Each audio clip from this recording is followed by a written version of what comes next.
AD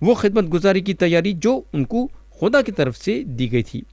یہ تیاری میں جو ہے وقت بھی شامل تھا جہاں انہوں خدا کے ساتھ اکیلے میں گزارے، خدا کا کلام پڑھتے ہوئے، خدا کی عبادت کرتے ہوئے اور خدا سے دعا کرتے ہوئے، اور اس دوران مسیحی لوگوں سے بھی ملاقات کرتے تھے اور ان لوگوں سے بات چیت کرتے تھے۔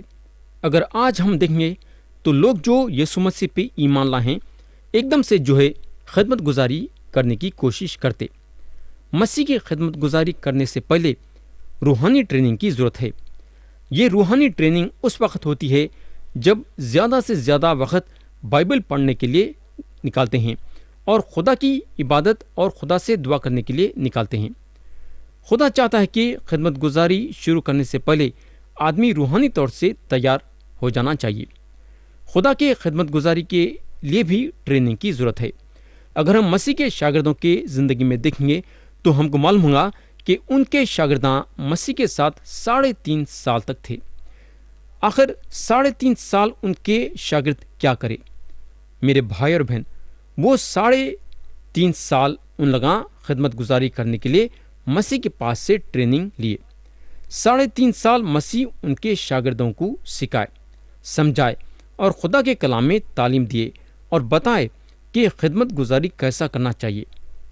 تو میرے بھائی اور بہن، خدمت گزاری کے میدان میں اترنے سے پہلے ٹریننگ کی ضرورت ہے۔ تو یہاں میں کلام کو ختم کرنا چاہوں گا یہ دعا کے ساتھ کہ خدا ہم سب کو آج کے کلام کے ذریعے سے برکت دے۔ یسوع مسیح کے نام سے آمین۔